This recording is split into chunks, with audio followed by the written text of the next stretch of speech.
Hartlike goeiemôre, dierbares. Ek wil elke ouderling, elke diaken, elke broer, elke suster wil ek begroet in die geseënde naam van Christus Jesus. Ek wil vanoggend, prys die naam van die Here, praat oor 'n baie wonderlike tema, voortreffelike gees. Prys die naam van die Here, om 'n voortreffelike gees, prys die naam van die Here, te kan besit.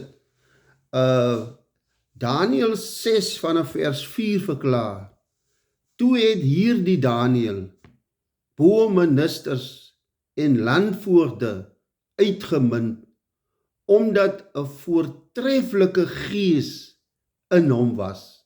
Prys die naam van die Here. Wat die woord eintlik sê, hy het uitgestaan, hy het uitgemunt.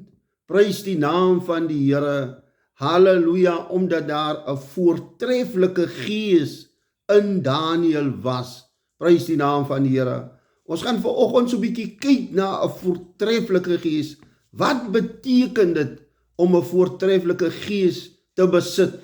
Jy leef anders as die wêreld. Prys die naam van die Here. Halleluja. Dis as die woord sê, laat jou lig so skyn, dat die mense in hierdie wêreld kan sien wat 'n God jy dien. En Daniël het uitgemunt, dit wil sê, hy het uitgestaan. Hy het anders geleef as die wêreld. Jou gehoorsaamheid is bo jou gemak. Prys die naam van die Here. Baie kere wil ons alles net gemaklik hê. Prys die naam van die Here. Maar in hierdie gedeelte, die voortreffelike gees wat Daniël besit het, prys die naam van die Here, was sy gehoorsaamheid, halleluja, bo sy gemak. Die laaste dingetjie rondom 'n voortreffelike gees, is jy laat God se gees jou in alles lei. Wat sê die lied? Die lied sê, as die gees jou lei, hoe sal jy maak? Prys die naam van die Here. Hoe sal jy maak as die gees jou lei? Prys die naam van die Here. Dis deel van 'n voortreffelike gees. Prys die naam van die Here. Ons gaan vanoggend so kyk na 5 goedjies wat, prys die naam van die Here, eienskappe wat Daniël se voortreffelike gees, prys die naam van die Here, beklemtoon. Die heel eerste ding, Daniël het 'n onwrikbare geloof gehad. Selfs toe dit onwettig was om te bid, het hy aangehou om te bid.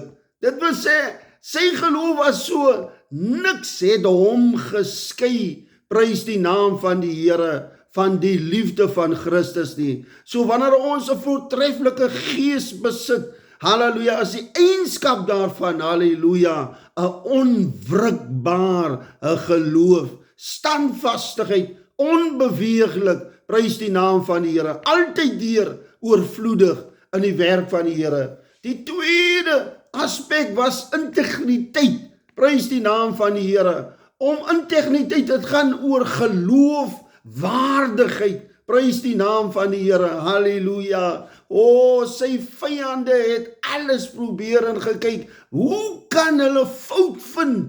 Maar Daniël se integriteit, prys die naam van die Here, was van so 'n aard, halleluja, dat hulle aan die einde van die dag net kon gesien het, prys die Here, halleluja, hulle moet net fout vind met sy godheid, halleluja. So hy was geloofwaardig, halleluja, prys die naam van die Here. En dis waarom, halleluja, die koning versoek het om, halleluja, mense te verhoed, halleluja, om te bid, halleluja, om afgode, prys die naam van die Here, eerste te stel. Maar Daniël se integriteit, hy het 'n voortreffelike gees gehad, het gemaak, halleluja, dat niks hom skei van die liefde van Christus nie, selfs nie gevaar nie, selfs nie benoudheid nie, halleluja, kon vir Daniël skei van die liefde van Christus nie. Die derde ding, halleluja, eienskap is gebedslewe. Hy het 'n konstante verhouding met die Here gehad.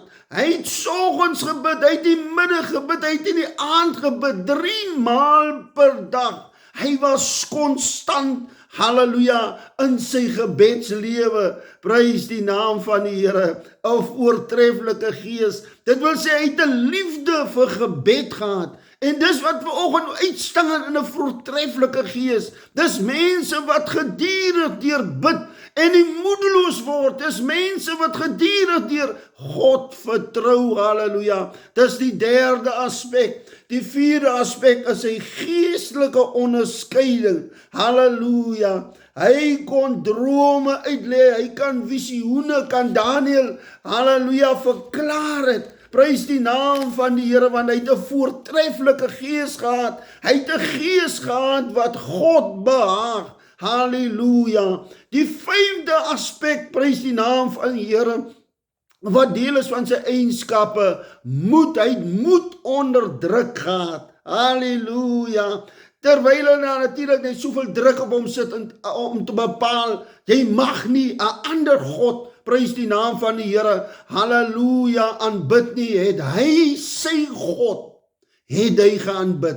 Niks, halleluja, het hom, prys die naam van die Here, halleluja, geontmoedig om met God te praat nie. Hy het nie kompromie aangegaan nie. Halleluja, selfs al moes hy ook in die leeukuil beland. Halleluja, as gevolg van sy godheid. Halleluja, was hy bereid. Prys die naam van die Here. Ek wil die laaste afsluit, wil ek sê, wat beteken 'n voortreffelike gees? Dit beteken uitnemendheid. Dit beteken getrouheid. Dit beteken vaste geloof. Dit beteken 'n toegewyde hart. Halleluja. En die laaste, dit beteken om te volhard in jou geloof.